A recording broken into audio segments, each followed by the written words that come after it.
అరే, ఈ టైంలో ఎవరొచ్చారు? ఒకవేళ ప్రియ అయి ఉంటుంది.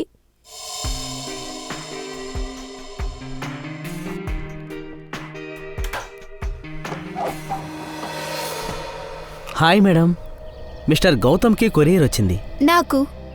నాకివ్వండి. లేదు, ఆయన్ని రమ్మని చెప్పండి. కానీ నాన్న ఇంట్లో లేరు. సరే మేడం, నేను తర్వాత వస్తాను. ఏంటి సార్, నాకివ్వరా? లేదు మేడం, మీకివ్వకూడదు. అరే, ఏం మాట్లాడుతున్నారు? నేను ఆయన కూతుర్ని. ఇవ్వండి, నాకివ్వండి. సరే తీసుకోండి, ఇక్కడ లెఫ్ట్లో సిగ్నేచర్ పెట్టండి. పెన్ ఇస్తేనే కదా సైన్ చేయగలం. సారీ మేడం, పెన్ను మర్చిపోయాను. ఉండండి, నేను సైన్ చేసి తీసుకొస్తా.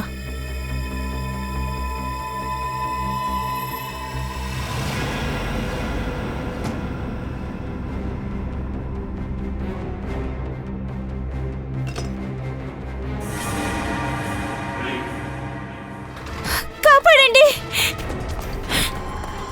కాపాడండి. ప్రజంకల్, ఆంటీ, అంకల్ తలుపు తీయండి. Uncle, aunty, Priya, Sonu, Priya.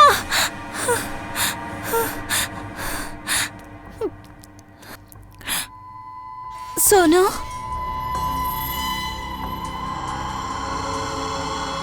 సోను,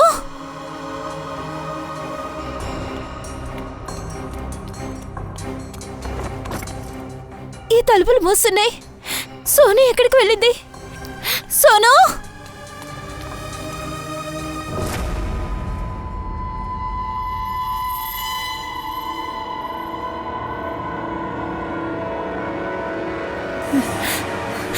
సోను.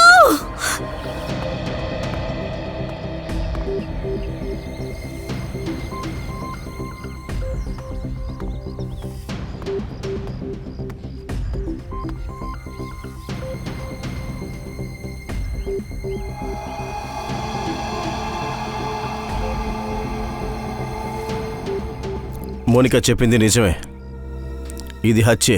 కానీ సార్, ఇది 8 ఏళ్ల సోను యొక్క రూమ్. కానీ ఈ ఫింగర్ ప్రింట్ చూస్తే ఇది పెద్దవాళ్ళ రూమ్ లాగా అనిపిస్తుంది సార్. ఈ రూమ్ చిన్న పిల్లలది. అయితే ఆ పిల్లోడు ఎక్కడికి వెళ్ళాడు? పద బయటికి వెళ్ళి కనుక్కుందాం. Yes sir. సరే, మీలో ఎవరైనా సూరజ్ వాళ్ళ కుటుంబంతో బయటికి వెళ్ళడం చూసారా? లేదు సార్.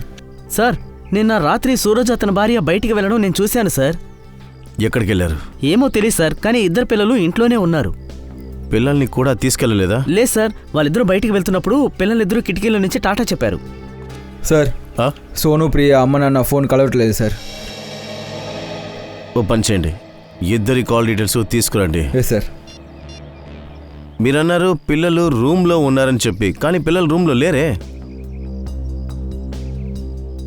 Monika, yes sir. ఆ ప్రియా నెంబర్ నీ దగ్గర ఉంది కదా? అవును సార్. ఆ నెంబర్ చెప్పు. 110458750.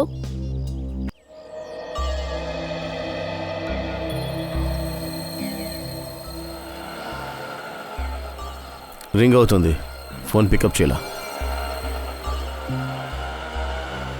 సార్, నైట్ డ్యూటీ వాచ్మెన్ వచ్చేసారు.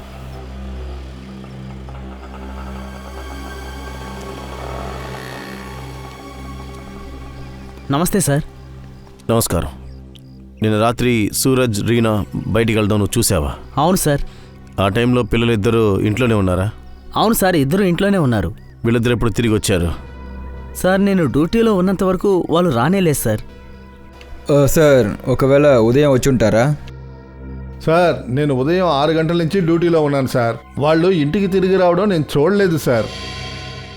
అలాగా. సూరజ్ ఇంట్లోకి ఎవరన్నా వెళ్ళడం మీరు చూసారా? లేదు సార్. ఎవరూ సూరజ్ ఇంట్లోకి వెళ్ళలేదు, పిల్లలు కూడా బయటికి రాలేదు. అయితే పిల్లలు కనపడకుండా పోయారు. సార్, నిన్న రాత్రి ప్రియా మేడం బయటకు వచ్చారు.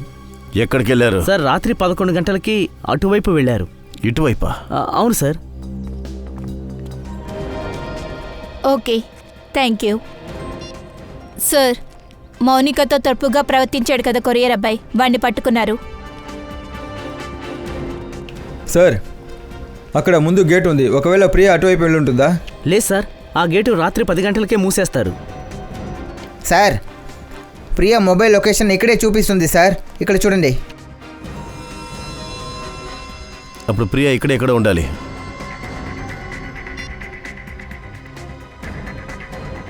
రింగ్ అవుతుంది.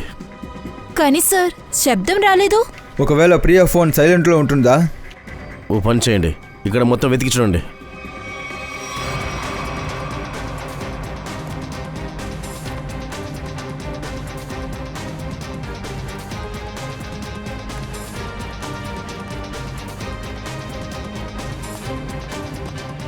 ఇక్కడ ఏ ఫోన్ కనబడలేదే. ఒకవేళ ఫోన్ రింగ్ మాత్రం వినిందంటే దాన్ని ఒకే సెకండ్లో కనిపెడతాను. ఫ్రెడీ, రింగ్ సౌండ్ని అందరూ కనిపెడతారు. ఒకవేళ ఫోన్ ఏమైనా బండిలో ఉందేమో. ఇక్కడ ఎన్ని బండ్లు ఉన్నాయో ఆ బండి తాళాలు మొత్తం కావాలి నాకు. త్వరగా బండి చెక్ చేయాలి. ప్లీజ్ త్వరగా కార్ కీస్ ఇవ్వండి.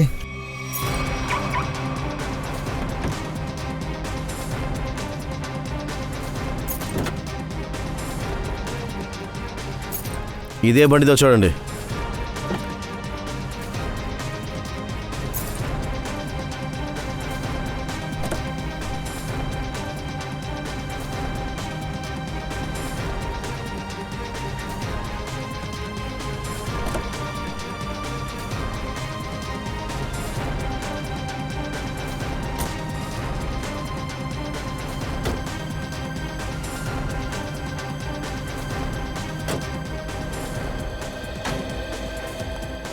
ఏమైంది? సార్, అన్ని బండిల్ని చూసేసాం, ఎక్కడా లేదు. ఈ బండి ఎవరిది? ఈ బండి తాళం ఎందుకు ఇవ్వలేదు? ఎవరి బండి అది? సార్ అది చేతంది. సరే, చేతన్ ఎక్కడ? చేతన్ని పిలవండి. మోహన్ సార్, మీ అన్న వాళ్ళ అబ్బాయిని పిలవండి. తాళం తీసుకురావడానికి వెళ్ళాడు, వస్తూ ఉండాలి. అదిగో వస్తున్నాడు. ఇవ్వండి, కార్కి ఇవ్వండి. రేయ్ ఉండ్రా, ఉండమన్నానా? పెద్దగా తాళాల కోసం వచ్చారు. మనం ఏమైనా దోషులమా? మన ఇంటినేమో చెక్ చేస్తున్నారు, ఇక మా బండిని కూడా శోధన చేస్తారేంటి? మేడం, మీ సొసైటీ నుంచి 2 పిల్లలు కనపడలేదు. మేము వెతకాలి కదా మరి. దానికి మేమేం చేద్దాం? మేమే చేసామా ఏంటి? మమ్మల్ని అనుమానిస్తున్నారు. అసలే మీ వల్ల నేను చేసిన పకోడీలు మాడిపోయాయి. తప్పకుండా తాళాలు ఇవ్వను, ఏదో ఒకటి చేసుకోండి. అమ్మా, తాళాలు అందరూ ఇస్తున్నప్పుడు మనం కూడా ఇవ్వాలి. రేయ్, నిన్ను ఇవ్వద్దు అన్నానా? చెప్పిన మాట విన్నావా నువ్వు? ఎందుకు ఇచ్చావు? రిలాక్స్ గా ఉండు.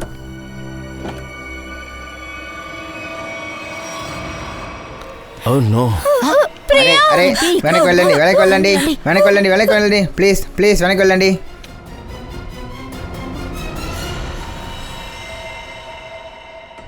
సార్ చనిపోయింది. దుప్పటతో మెడని పిసికి చంపేశారు.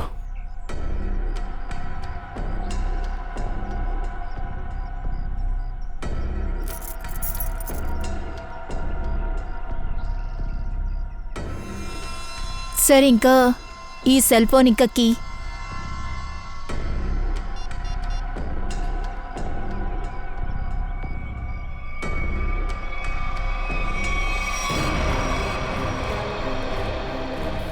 చేతన్, ఇట్రా. చేతన్, రారా. వద్దు, మా పిల్లాడిని వదిలేయండి. ఏ తప్పు తెలీదండి. చెప్పరా ఎందుకు చంపావని? సార్, నిజంగా నాకేం తెలియదు సార్, సార్. వీడేం చేస్తున్నాడు సార్? ఖచ్చితంగా మా శత్రువులు ఏదో ఒకటి చేసి ఉండాలి. దయచేసి వదిలేయండి. చూడండి మేడం, రాత్రి 11 గంటలకు ప్రియాకి కాల్ చేసి మీ అబ్బాయి రప్పించాడు. తన్ని చంపి తన డెడ్ బాడీని తన కార్ డిక్కీలో దాచాడు. సార్, వాడు చిన్న బొద్దెగ్గు కూడా హాని చేయరు సార్. అలాంటప్పుడు ఇంత పెద్ద హత్య వాడు ఎలా చేస్తాడు? ప్లీజ్ ఏదో ఒకటి చేయండి సార్. మీ పేరే కదా సార్ దయ. మా పిల్లాడిపై దయ చూపించండి. వాడికి ఏం తెలియదు. నేరస్తుడిని ఎవరు నమ్మరు. లేదు సార్, రెడీ, వాడు మన అలాంటి ఆఫీస్ తీసుకురా, త్వరగా. చేయడు. సార్, వద్దు సార్. వదిలేయండి సార్. మనకేం తెలియదు. వాడు నిర్దోషి. నన్ను వదలండి సార్. సార్, అయ్యో సార్, దయచేసి నన్ను నమ్మండి. నేను రాత్రి ప్రియాని మీట్ అయిన మాట వాస్తవమే, కానీ నేను తన్ని చంపలేదు సార్. నేను చంపలేదు. నిన్న రాత్రి 11:30కి ప్రియాని కలిసావు. ఎందుకు కలిసావు? సార్, ఎందుకు? సార్, నేను తనకు అప్పుడప్పుడు ఫోన్ చేసి ఇబ్బంది పెడుతుండేవాడిని. అవునా? ఆ తర్వాత సార్, నిన్న రాత్రి కూడా తనకి కాల్ చేశాను. ఇంక తను కోపంలో మా ఇంటికి వచ్చేసింది సార్. నెక్స్ట్? మా ఇంటికి వచ్చి నన్ను బాగా తిట్టింది, బెదిరించింది సార్. నేను మళ్ళీ తనకి ఫోన్ చేస్తే మా అమ్మకి చెప్పేస్తానని బెదిరించింది సార్. ఇలాంటి పనులు చేస్తే అలాగేరా చేస్తారు. తర్వాత ఏమైంది? ఆ తర్వాత తనకి నచ్చ చెప్పి బయటికి తీసుకొచ్చాను. ఆ తర్వాత తన ఇంటికి వెళ్ళిపోయింది సార్. బావుందిరా, నువ్వు అబద్ధం చెప్తున్నావు. తను మళ్ళీ ఇంటికి వెళ్ళలేదు, నువ్వు పేక పిసికి చంపేశావు. ఆ శవాన్ని తిన్నగా డిక్కీలో పెట్టి దాచావు. ఉదయం ఆ విషయం బయటపడింది, మేము వచ్చేసాం. నువ్వు కూడా దొరికిపోయావు, అర్థమైందా? అయ్యో లేదు సార్, నేను తన్ని చాలా ఇష్టపడ్డాను సార్. అలాంటిది నేనెందుకు తను చంపుతాను సార్? అయ్యో చేతన్, బాబు చేతన్, తల్లి ప్రేమ కన్నా ఏమైనా గొప్ప విషయం ఉందా? నా కళ్ళు ముందు తీసుకొచ్చేశారు. చేతన్, అరే ఆగండి ప్రేమగల అమ్మ ఆగండి. ఇలా పరిగెడుతూ ఎక్కడికి వెళ్తున్నారు? నువ్వు నోరు మూసుకో. తల్లి ప్రేమ గురించి నేను నీకు చూపెట్టాలా? నువ్వు తప్పుకో. ఇదిగో వెళ్ళమన్నానా? బాబు చేతన్, నువ్వు ఎలా ఉన్నావు నాయనా? చూడు, నాకేం కేవలం 2 గంటల్లో నా పిల్లాడు ఎలా సన్నబడిపోయాడు. అయ్యో నా బాబు. అయ్యో ఏం లేదమ్మా, నేను బాగానే ఉన్నాను. నువ్వు నోరు మూసుకో. నువ్వు బాగున్నావా ఏంటి? నా పిల్లాడిని ఎలా చేశారో చూడు. తల్లి ప్రేమ ఎంత బాధపడుతుందో అసలు వీళ్ళందరికీ అర్థం అవదు. ఓ తల్లికి బిడ్డని చూడంగానే తెలిసిపోతుందిరా ఎలా ఉంటాడో. నీకు ఆకలేస్తుంది, ఇదిగో తిను. నాకు ఇప్పుడు ఆకలిగా లేదు. రేయ్, నేను పకోడా చేశాను, చూసిందే తెలుస్తుంది ఆకలేస్తుందని. కష్టపడి చేశాను. తల్లి చేతులారా తినటానికి కొందరికే అదృష్టం ఉంటది. అన్నం తింటావా బాబు? తీసుకొచ్చాను. లేదమ్మా. సరే బాబు, ఆకలేసే మళ్ళీ తిను, సరేనా? కడుపు నిండా తిండి పెట్టేసరిగా. ఇప్పుడు విషయానికి వద్దామా? మీరేం అడగాలో అడగండి సార్. మా పిల్లాడిగా తినేది, నేను తింటున్నానా ఏంటి? మీ కొడుకు కార్ డిక్కీలో టైర్ కార్డు మేడం శవం ఉంది, అర్థమవుతుందా లేదా? లాకుని బద్దలు కొట్టినట్టు లేదు. అలా అయితే డిక్కీని ఒరిజినల్ తాళం పెట్టి ఓపెన్ చేశారు. ముఖ్యంగా మీ కొడుకు చెప్పినట్టు కార్ తాళం ఈయన దగ్గర తప్ప ఇంకెవ్వరి దగ్గర లేదు. ఒకవేళ ఇంకెవరైనా ఓపెన్ చేసుంటే డూప్లికేట్ తాళాన్ని వాడుండాలి. ఇంకో తాళం కూడా నా దగ్గరే ఉంది, ఇంట్లో కబోర్డ్లో పెట్టాను. వాట్? డూప్లికేట్ తాళం మీ దగ్గర ఉంది? మరి ఇంకేంటి? ఫ్రెడీ, వెంటనే ఈవిడింటికి వెళ్ళండి, ఆ డూప్లికేట్ తాళం తీసుకురండి. నేనా సార్? రారా, వచ్చి తగలాడు. తాళమే కాదు, నా పకోడీ కూడా నీకే ఇస్తాను రా. అయ్యో సార్, నన్నెందుకు ఇరికిస్తున్నారు? ఈమె ఏం చేస్తారో తెలియదు కదా. ఇదిగో ఏంటా గుసగుసలు? రా, లేకపోతే నేను వెళ్తున్నానంతే. వస్తున్నాను. Sir Suraj Reena cell phone location Vashi highway cross చేసిన తర్వాత స్విచ్ ఆఫ్ వస్తుంది. అలాగా? ఉంటున్నది అంధేరిలో, కానీ వాషి వైపుకి వెళ్ళారా? ఎగ్జాక్ట్లీ. సూరజ్ ఇంకా రీనా పిల్లల్ని ఇంట్లో వదిలేసి వెళ్ళారు. కూతురు చనిపోయింది, 8 ఏళ్ల పిల్లాడు కనిపించట్లా. వీళ్ళెక్కడికెళ్ళుంటారు సార్? ఓ పంచేద్దాం, ఆ హైవేలో ఎన్ని టోల్ గేట్లు ఉన్నాయో వాషి, పన్వేల్, లూనావాలా, వాటి ఫుటేజ్ మనం తీసుకుందాం. ఎక్కడికెళ్ళుంటారని కనిపెట్టచ్చు. Okay, thank you sir. Suraj phone records చూస్తుంటే 8 నుండి 9 లోపల మాటికి ఒక నంబర్ నుండి కాల్ వచ్చింది. అది ఎవరి నంబర్? సార్ ఎవరో తరుణ్ అనే పేరు మీద ఉంది. తరుణ్? ఆ తరుణ్ని కలుద్దాం. ఎస్ తరుణ్ నేనేనండి, కానీ మీరంతా? మేము సిఐడి.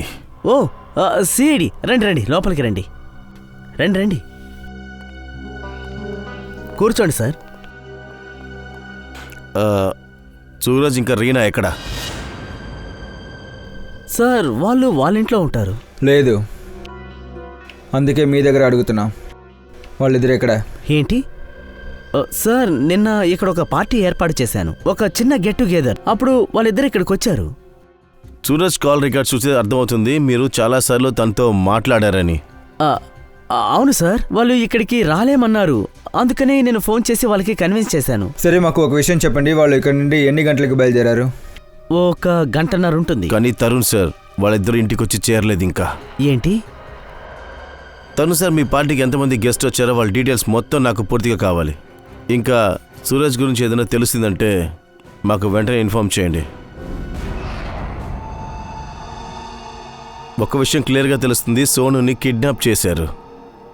కానీ ఆ కిడ్నాపర్ ఈ కిటికీ ద్వారా ఎలా వెళ్ళుంటాడు? ఇక్కడ నుంచి ఆ పిల్లని ఎలా కిడ్నాప్ చేసుంటాడు? సరే, ఇంటి తాళం ప్రియా దగ్గరుంది. అలా అయితే రాత్రే ప్రియా ఇంటి నుంచి బయటకు వెళ్ళినప్పుడు తలుపు లాక్ చేసి వెళ్ళిందనుకుంటా. తర్వాత ఈ ఇంట్లోకి హఠాత్తుగా దూకినట్టు ఏ ఆనవాళ్ళు లేదు సార్. ఇంకా మెయిన్ డోర్లో లాకు అంత ఎత్తులో ఉంది. అది 8 ఏళ్ల పిల్లోడు ఓపెన్ చెయ్యలేడు. సార్ వాటర్ పైప్ ఎక్కి ఇంట్లోకి రావడం కూడా పాసిబుల్లా కనబడలేదు సార్. ఒక నిమిషం, పాసిబుల్ ఉంది.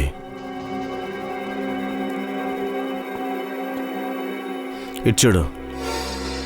ఈ నిచ్చెన చూసిన వెంటనే నా బుర్రలో పురుగు పరిగెడుతుంది.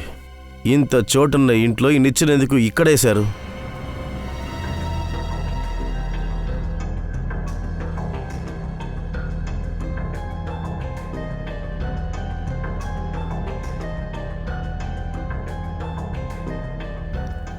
సెవెన్ 11 20 23 27 35 38 42 56 59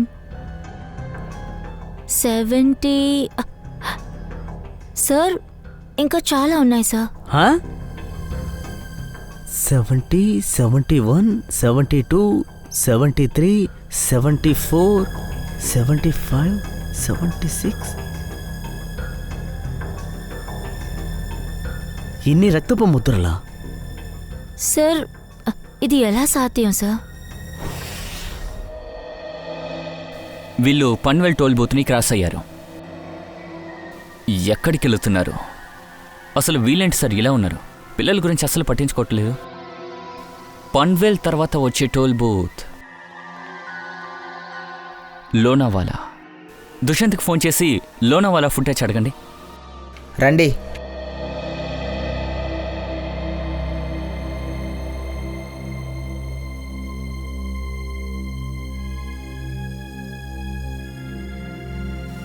ఏమైంది? తాళం దొరకలేదా? కనపడలేదు నాకు తెలుసు. సార్ నా పిల్లాన్ని వదిలేయండి సార్, వాడు ఏ తప్పు చేయలేదు, దయచేసి వదిలేయండి. సరే ఒక విషయం చెప్పండి, ఆ డూప్లికేట్ తాళం మీ ఇంటి కబోర్డ్లో ఉన్నట్టు మీకు తప్ప ఇంకెవరికి తెలుసు? నాకు, మా ఆయనకి, మా బిడ్డకు మాత్రమే తెలుసు, అంతే. ఓసారి బాగా ఆలోచించి చెప్పండి, పోయిన వారం మీ ఇంటికి ఎవరెవరొచ్చారు? చెప్తాను. ఒక నిమిషం, నేను నోట్ చేస్తాను, మీరు చెప్పండి. సరే. నా తమ్ముడు, తన భార్య, మా ఆయన ఫ్రెండు, తర్వాత నా మరిది, ఆయన ఫ్రెండ్ కూడా వచ్చారు, ఇంకా నా చెల్లెలు. అంతే, ఇంతవరకే మా ఇంటికి వచ్చారు. అంతేనా? ఇంకెవరు లేరా? అవునండి. నా ఫ్రెండ్స్ రాకేష్, లలిత్ ఇంకా జోగి వచ్చారు. వీళ్ళంతా ఎప్పుడు వచ్చారా? ఆదివారం. అప్పుడు మీరు ఇంట్లో లేరు. వీళ్ళందరినీ ఇంటికి తీసుకురాకు అని నేను చెప్పానారా? అయితే ఎందుకు తీసుకొచ్చావు? అది మేమంతా ఒక ప్లాన్ వేసుకున్నాం. ఏంటా ప్లాన్?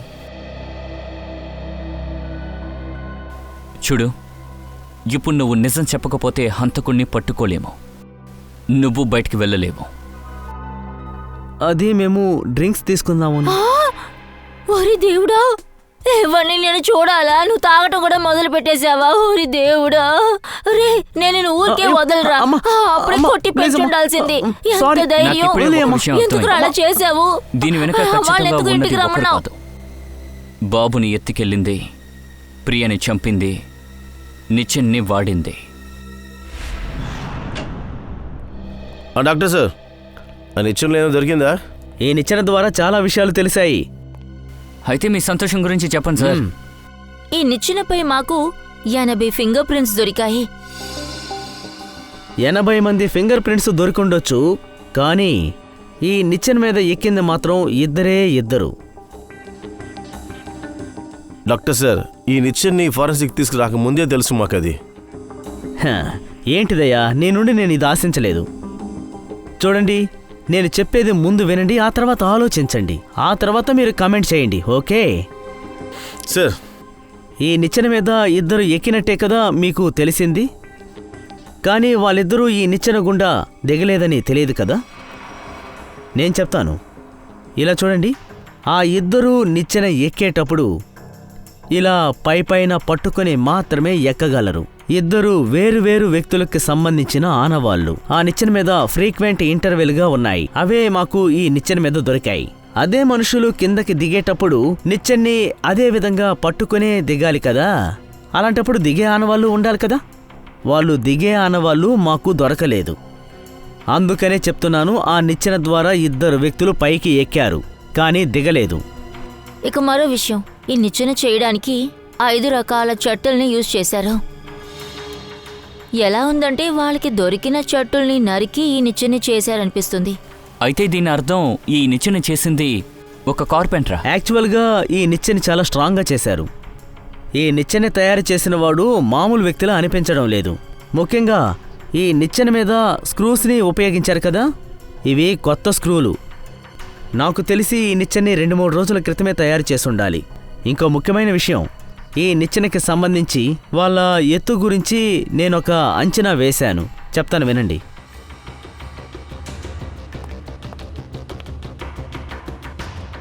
ఈ నిచ్చెన ఎత్తు క్లియర్గా ఉంది. 11 అడుగుల 7 ఇంచెలు, కరెక్టుగా 11.7 ఇంచెలు. ఎవరైనా నిచ్చెన తయారు చేస్తే 8 అడుగులకి చేస్తారు, 10 అడుగులకి చేస్తారు, 12 అడుగులకి చేస్తారు. కానీ 11 అడుగుల 7 ఇంచెలకి ఎందుకు తయారు చేయాలి? ఈ నిచ్చెన ఈ కిటికీ అందేలాగా తయారు చేసుకున్నారు. అలా చూస్తే స్పెషల్గా సోనీ ఇంటి కోసం చేసుంటారు. కానీ ఇప్పుడు ప్రశ్న ఇదే, ఈ నిచ్చెన సోను ఇంటికి ఎలాగొచ్చింది? ఈ ఫొటోస్ని బాగా చూడండి, ఏదైనా గుర్తుకొస్తుందా? అవును సార్, నిన్న వీళ్ళిద్దరూ మా దాబాకి వచ్చారు. వాళ్ళని చూసిన తర్వాత మేము ఆశ్చర్యపోయాం. అంత డబ్బులు పెట్టుకున్న వాళ్ళు ఇలాంటి డాబాకి ఎందుకు వస్తారు? కానీ వెళ్లే ముందు 100 రూపాయలు ఇచ్చారు సార్. అయితే వీళ్ళు కూర్చుని మాట్లాడేటప్పుడు మీరు ఏదైనా విన్నారా? మాట్లాడుకోవడమా? అరే భలేవారు సార్. వాళ్ళని కలవడానికి ఒకరు వచ్చిన తర్వాతే అర్థమైంది వాళ్ళు మోగోలు కారని. వాళ్ళు ఏం మాట్లాడుతున్నారు? అది తెలియదు సార్, ఏదో గుసగుసలు మాట్లాడుకున్నారు. తర్వాత ఇంకే ఉంది సార్, ఆ వ్యక్తి తీసుకొచ్చిన నల్లపు బ్యాగ్ని వీళ్ళ చేతిలో ఇచ్చాడు. ఇచ్చేసి బయలుదేరిపోయాడు. Thank you sir. సూరజ్ ఇంకా ఆయన భార్య రీనా పన్వేల్ ఇంకా తెలేగో చెక్పోస్ట్కి మధ్యలో ఒకరిని కలిసి ఉన్నారు. ఈ నిచ్చెన బయట నుంచి ఎవరో తీసుకొచ్చారు. ఇంకా ఇక్కడ సోను కనపడలేదు. ఈ నిచ్చెన తీసుకొచ్చింది ఎవరు? లేదు సార్, ఈ నిచ్చెన నేను డ్యూటీలో ఉండగా రాలేదు, ఇతనుండగా వచ్చినట్టుగా ఉంది. నీకేమైనా బుర్ర పాడైందా? ఏదేదో మాట్లాడుతున్నావు. లేదు సార్, ఈ నిచ్చెన్ని రాత్రిలో ఎవరు తీసుకొస్తారు? నాకు తెలిసి ఈ నిచ్చెన ఎవరు తీసుకురాలేదు. మీరిద్దరూ కాస్త బాగా ఆలోచించి సమాధానం చెప్పండి. ఇక్కడ ఏం జరిగినా సరే మీ ఇద్దరిదే ఆ బాధ్యత. నాకు తెలీదు, నేను చూడలేదని తప్పించుకోలేరు మీరు. ఇంత పెద్ద సంఘటన జరిగితే మీ ఇద్దరికి ఏమీ తెలియలేదా? లేదు సార్, మేమిద్దరం ఇక్కడ 7 సంవత్సరాలుగా పనిచేస్తున్నాం. ఇలా అజాగ్రత్తగా ఎప్పుడూ ఉండలేదు. ఈ నిచ్చెన పగలు రాలేదు, రాత్రులు రాలేదు సార్. ఒకవేళ ఈ నిచ్చెన బండిలో పెట్టి తీసుకొచ్చుండాలి, లేక టెంపోలో. సార్, సొసైటీలోకి సామాన్లు ఫర్నిచర్ లోపలికి వస్తూ ఉంటాయి. వాటిని మేము ఎంట్రీ రాసుకుంటాం. కానీ ఈ నిచ్చెన మాత్రం మాకు రాలేదు సార్. ఈ నిచ్చెన బయట నుంచి రాకపోతే సొసైటీలోనే తయారు చేసి ఉండాలి. అయితే సొసైటీలో ఎక్కడన్నా కార్పెంటర్ పని జరుగుతుందా? అవును సార్, అక్కడ జగన్ సార్ ఇంట్లో. జగన్ సారా?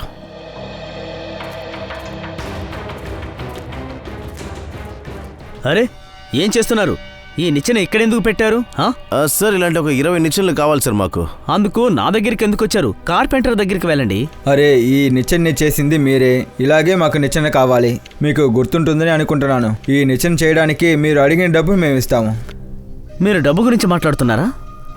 కానీ ఈ నిచ్చెన్ని నేను తయారు చేయలేదు. ఇంకా ఈ నిచ్చెన చూస్తుంటే ప్రత్యేకంగా ఏమీ కనబడడం లేదే. ఏ కార్పెంటర్ చేయలేని విధంగా మాట్లాడుతున్నారు? ఇటు చూడండి జగన్ సార్, ఇదంతా వాళ్ళ టాలెంట్. మీ చేతి పని నాకు చేత కాకుండా ఉండొచ్చు కదా, కరెక్టే కదా? తర్వాత నా చేసే పని మీరు చెప్తోంది నాకు అర్థమైంది. కానీ ఈ విషయం మీరు నాకెందుకు చెప్తున్నారు? మాకు 3 నెలలకోసారి ఇలాంటి నిచ్చెనలు అవసరం ఉంటాయి. అంటే దాదాపు 20 నిచ్చెనలు. అదే కాంట్రాక్ట్ ఇద్దాం అనుకున్నా. సరే పర్లేదులే, పదండి. Thank you sir. ఈ పని ఎవరు చేశారో నేను చెప్పగలను సార్. అలాగా? కానీ సార్, ఒక్క విషయం, ఒక్క నిచ్చెనకి ఎంత ఇస్తారు? అది మీరే చెప్పండి. విషయం ఏంటంటే ఆయన చాలా బిజీ సార్. ఒక్క నిచ్చెన తయారు చేయడానికి 2000 తీసుకుంటారు. ముఖ్యంగా చెక్క మీరే తీసుకురావాలి. ఇచ్చేస్తాను. ఒక నిమిషం. ఇదే ఆయన అడ్రస్. సాయంత్రం వెళ్ళి కలవండి. అడ్వాన్స్ కూడా ఇచ్చేసేయండి. నేనే ఈ నిచ్చెని తయారు చేశాను ఒక రాత్రిలో, అది కూడా 2 గంటల్లో. జగన్ సార్ చెక్కతోనే చేశాను, కానీ ఇది జగన్ సార్కి తెలియకూడదు. మీరు సాయంకాలంగా వచ్చి నన్ను ఒంటరిగా కలవండి, తర్వాత అడ్వాన్స్ కూడా ఇవ్వండి, పని స్టార్ట్ చేస్తాను. అడ్వాన్స్ కావాలా? ఇవ్వండి సార్. లేరా, చెప్పు, ఎవరి కోసం ఈ నిచ్చెన తయారు చేసావు? నేను ఇంతకు ముందు ఆయన ఎప్పుడు కలవలేదు సార్. నేను అడిగిన డబ్బులు నాకు ఇచ్చారు సార్. అందుకే నేను జగన్ సార్ ఈ ఇంట్లో లేనప్పుడు వాళ్ళ కోసం ఆ నిచ్చెన తయారు చేశాను సార్. వాడి పేరేంటి?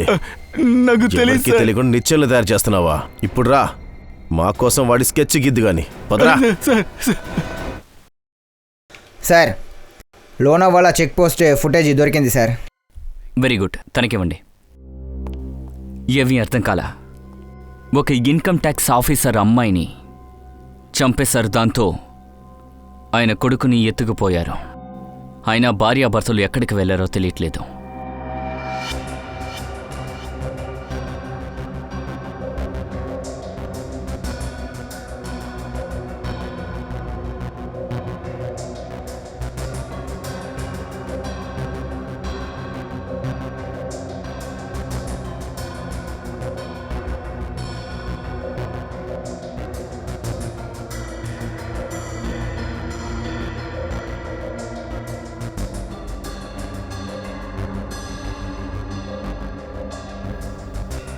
గింతసేపు అయిందే, సూరజ్ కార్ ఇంకా లోనావాలాకి వెళ్ళలేదే. అలా అయితే వాళ్ళిద్దరూ 2 టోల్గేట్కు మధ్యలో ఉన్నారు కదా సార్. ఫ్రెడీ, దుష్యంత్కి ఫోన్ చేయి.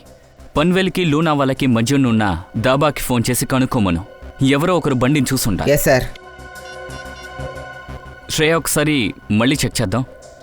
ఆ వాషీ టోల్ దగ్గరికి వెళ్ళండి.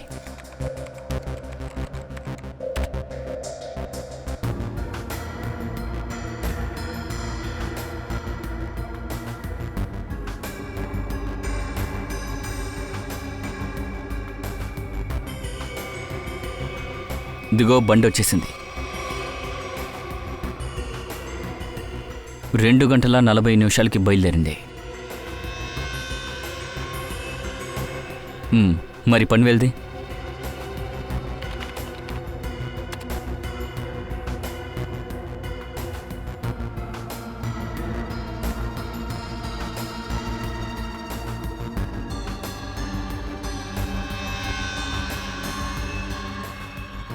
అదిగో అక్కడ పాస్. 3:10కి పన్వేల్కి వచ్చింది. ఇక్కడి నుంచి లోనావాలాకి రాలేదు. ఒక్క నిమిషం. సూరజ్ బండి వెనకాల ఇంకో బండి ఉంది. అది ఆ కార్ని నేను వాషీలో కూడా చూశానే. వాషీ ఫుటేజ్ చూపించండి.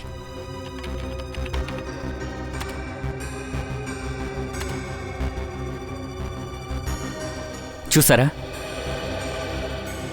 ఈ బండి ఇక్కడికి వచ్చింది, అక్కడ కూడా వచ్చింది సూరజ్ని వెంబడిస్తూ. తర్వాత లూనావాలాలో చెక్ చేయండి. ఆ బండి అక్కడికి వచ్చిందేమో చూద్దాం.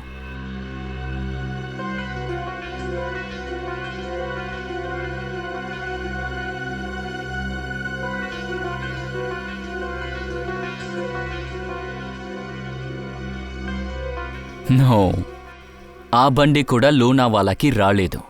సార్, ఇది కోయిన్సిడెంట్ అనుకుంటాను సార్. నాకలా అనిపించట్లా. ఈ బండి సూరజ్ వెనకాల వాసికొచ్చింది, పన్వేలుకు కూడా వచ్చింది, కానీ 2 బళ్ళు లోనావాలాకి రాలేదు. అయితే దీని వెనక ఒక కారణం ఉంది. 2 డ్రైవర్లు ఒకరితో ఒకరు పరిచయం ఉంది. ఆ పరిచయం ఫ్రెండ్షిప్ అవ్వచ్చు, శత్రుత్వం అవ్వచ్చు. అయితే సూరజ్ గారిని ఎవరైనా వెంబడించారా? కరెక్ట్. ఆ డ్రైవర్ ఫేస్ చూడడానికి ప్రయత్నిద్దాం.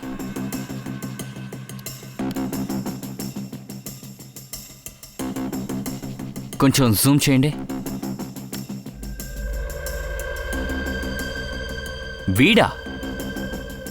వీణ్ణే కదా నీరంజు గీశాడు.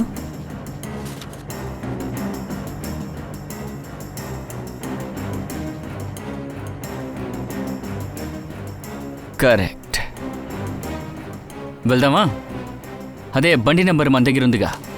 ఆర్డీఓ వాళ్ళని అడుగుదాం ఎవరి పేరులో రిజిస్టర్ అయ్యి ఉందని, ఎవరు ఆ బండి ఓనర్ అని. బాబు, కాస్త మీ నాన్నని పిలవవా? నాన్న లేరు, మమ్మీ ఏమన్నారు? సరే, తన్నే పిలువు.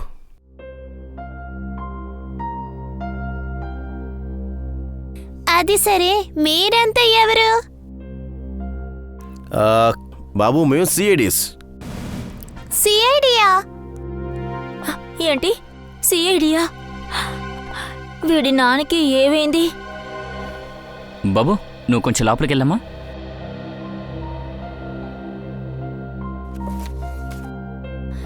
సార్, బోని అసలు ఏం చేశారు?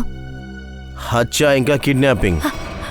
ఏంటి మీరు ఏమంటున్నారు సార్? బోని 2 రోజుల ముందే బిజినెస్ విషయంగా బయట ఊరికి వెళ్ళారు. లేదు, ఆయన బయటికి వెళ్ళలేదు. ఒకసారి ఈ ఫోటో చూడండి.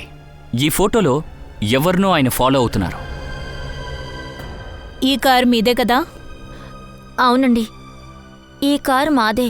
కానీ ఇందులో ఉన్న వ్యక్తి నా బోని కాదు. ఏంటి? ఈ ఫోటోలో ఉన్నది బోని కాదా? అవును సార్. బిట్టు, డాడీ ఫోటో తీసురమ్మా. సరే, అయితే ఈ బోని ఫోన్ నెంబర్ ఇవ్వండి.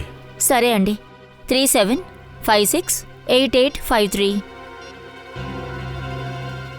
సార్, నిన్న రాత్రి నుండి నేను బోని ఫోన్కి ట్రై చేశాను, కానీ స్విచ్ ఆఫ్ అనే వస్తుంది. అవును సార్, ఫోన్ స్విచ్ ఆఫ్లో ఉంది. మమ్మీ, నాన్న ఫోటో. సార్, ఇతనే బోని. ఇతను బోని అంటే మరి ఈ కార్లో ఉన్నది ఎవరు? ఇద్దరి కళ్ళు ఒకేలా ఉన్నాయి.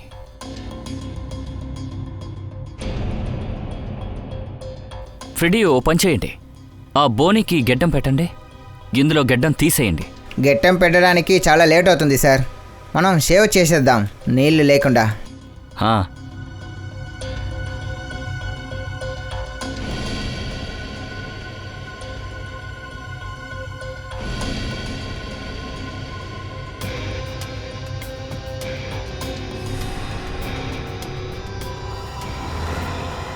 సార్, ఇద్దరు ఒకరే సార్. అరే సార్, వీడి ధైర్యాన్ని చూడండి.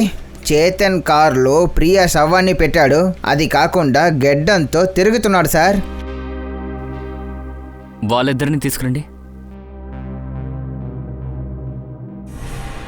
వీళ్ళిద్దరు ఎవరో తెలుసా?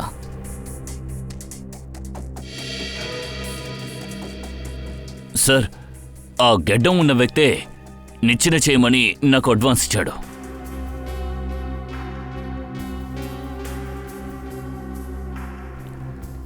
కానీ ఈ గెడ్డం లేని వ్యక్తి ఎవరో నాకు తెలియదు సార్. చేతన్, నీకు తెలుసా? ఇలా చూడండి సార్, వీళ్ళిద్దరిలో నాకు ఎవరూ తెలీదు. కవిత మ్యామ్, మీకు? కవిత మేడం, మీరు సైలెంట్గా ఉండకండి. మీ కొడుకు మీద ప్రియా హత్య కేసు పడింది. మీ వాన్మూలం తన జీవితాన్ని కాపాడొచ్చు. ఈ 2 ఫోటోలు బోనియే. బోనీనా? అమ్మా, ఈ బోని ఎవరు? నీ చిన్ననాన్న ఫ్రెండు. అప్పుడే మీ నాన్నతో చెప్పాను, ఇలాంటి మోసగాళ్ళని ఇంటికి తీసుకురావద్దు అని. ఏదో ఒక రోజు మనల్ని ఇరికిస్తారు అన్నాను. అదెలా జరిగిందా? మనం ఇరుకున్నావా? నేను చెప్పేది ఇంట్లో ఎవరింటున్నారు? Okay okay ready. ఇప్పుడు ఏం చేద్దావో చెప్పు. ఇప్పుడు మనం ఎవరిని సహాయం అడగగలం? ఒక విషయం కన్ఫామ్, జరిగిన విషయం వెనక ఆ బోనియా ఉన్నాడు. బోని ఒక్కడే కాదు సచిన్, ఇంకొకడు కూడా ఉన్నాడు. హలో, ఏంటి? సూరజ్ పారిపోయాడా? ఎలా? నువ్వు పిల్లల్ని చూసుకుంటూ ఉండు, నేను వస్తున్నాను. ఓకే. చేప వలలోకి దూకింది సార్, వస్తుంది.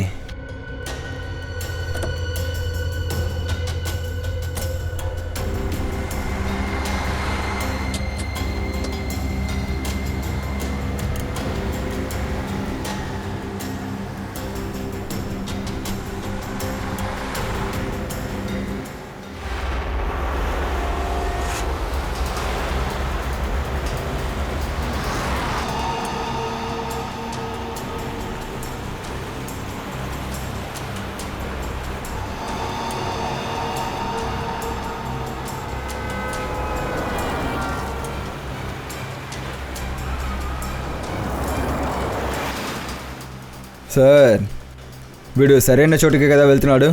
వాడికి వేరే దారి లేదు.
అరే రే రే రే రే సూరజ్, రీనా మేడం, మీరిద్దరూ ఇక్కడ చాలా బాగున్నారు. ఇంకేంటి? మేము మీకు ఎలాంటి ద్రోహం చేయలేదు. అలాంటప్పుడు ఎందుకు ఇక్కడ మమ్మల్ని కట్టేశారు? నీకు ఏం కావాలి? మేము ఎవరికి ఏ ద్రోహం చేయలేదు.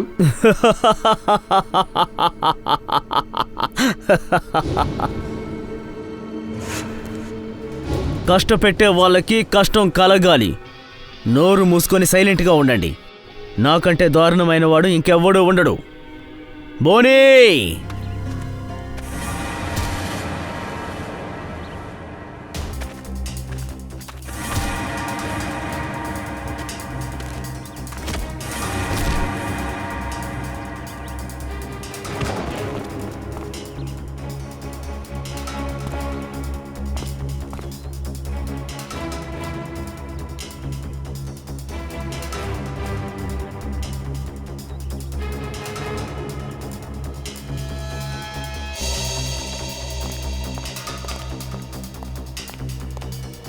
మోహన్ సార్, మీరిక్కడ? అల్లుడు, వీళ్ళిద్దరినీ ఇక్కడ కట్టిపడేశావు, కానీ నాకు ఫోన్ చేసి సూరజ్ పారిపోయాడని ఎందుకు చెప్పావు? అరే నేనెందుకు మీకు ఫోన్ చేస్తాను?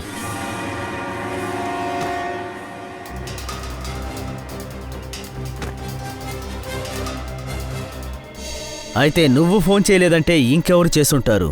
నేనే ఫోన్ చేశాను చిన్నానా. సిఐడి, పారిపో పారిపో! ఎక్కడికి రా పరిగెడుతున్నారు? ఇక్కడి నుంచి తిన్నగా జైలుకే వెళ్తారా? బాబు నీకేం కాలేదు కదా, వెళ్ళి చూసుకోండి. త్వరగా త్వరగా రండి, త్వరగా రండి, రండి త్వరగా.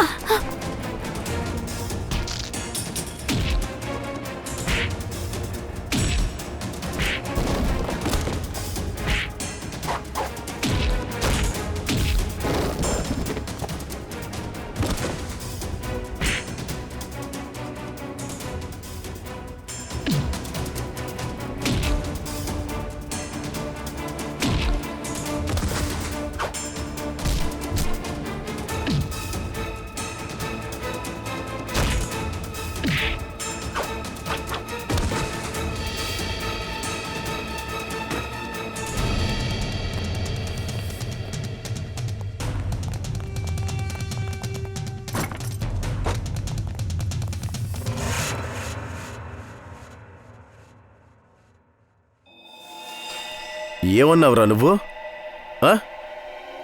ఇక్కడ నీ రాజ్యమా? నేను వాళ్ళ మీద ప్రతీకారం తీర్చుకోవాలనుకున్నాను. 5 సంవత్సరాల క్రితం వీళ్ళ వల్ల నేను జైలుకు వెళ్ళాను. నేను కష్టపడి సంపాదించిన డబ్బంతా పోయింది. నీకు గుర్తుందా సూరజ్? నా పేరు మోహన్. మోహన్ మోహన్? అవును సార్, గుర్తుంది. వీళ్ళు సంపాదించింది మొత్తం బ్లాక్ మనీ. బ్లాక్ మనీయే సార్. నేను ఒక ఇన్కమ్ ట్యాక్స్ ఆఫీసర్ని. నా డ్యూటీ ఈ విధంగా బ్లాక్ మనీని గవర్నమెంట్కి అప్పగించడమే. తర్వాత బ్లాక్ మనీ సంపాదించిన వాళ్ళని జైలుకి పంపడం. అంటే నేను చేసింది నా పని మాత్రమే. వీటికి ప్రతీకారం చేయడానికి ప్రియాని హత్య చేసి సోనుని కిడ్నాప్ చేసావా? నేను వీడిని చంపేయాలనుకున్నాను. వీళ్ళ అబ్బాయి సోనుని కిడ్నాప్ చేశాను. నష్టపరిహారంగా డబ్బు అడిగాను. ఆ తర్వాత రెస్టారెంట్లో పనిచేస్తున్న నా ఫ్రెండ్ సాయంతో వీళ్ళకి బ్లాక్ మనీ ఇచ్చి ఫోటో తీయించాను. కానీ ఎందుకని నువ్వు నా కూతుర్ని చంపావు? తనేం పాపం చేసిందని? తను మమ్మల్ని సోనుని తీసుకెళ్తుంటే చూసింది. తను ప్రాణాలతో ఉంటే మేం ప్రమాదంలో పడిపోతాం. నీ బుర్రలో నిన్నెలా కనిపెట్టావని ఒకటే కన్ఫ్యూషన్గా ఉంది కదా. అంటే నీ పక్కన్నాడు కదా బోని, నీ ఫ్రెండ్. మీ ఇద్దరు జాతకాలు ఒకసారి తిరగేసి చూసాం. ఆ తర్వాత తెలిసింది ఫోన్ రికార్డ్స్ చెక్ చేస్తే మీ ఇద్దరు బెస్ట్ ఫ్రెండ్స్ అని. ఇంకా నీ వేలుకి దెబ్బ తగిలిందిగో బ్యాండేజ్ కూడా వేసుకున్నావు కదా. ఆ దెబ్బ నీకు ఎలా తగిలిందంటే సోను రూమ్కి నువ్వు నిచ్చెన ద్వారా ఎక్కేటప్పుడు. ఇంకా ఆ బ్యాండేజ్ నా అనుమానాన్ని నిజం చేసేసింది. వీడొక చిన్న పిల్లని చంపేశాడు. ప్రభుత్వ అధికారి తన కూతురు తన భార్యని అందరినీ కిడ్నాప్ చేశాడు. ఇంకా నువ్వు వీటన్నిటికీ తోడున్నావు. మీ ఇద్దరికి శిక్ష పడుతుంది. ఆయిల్ దండన లేక ఉరి శిక్ష.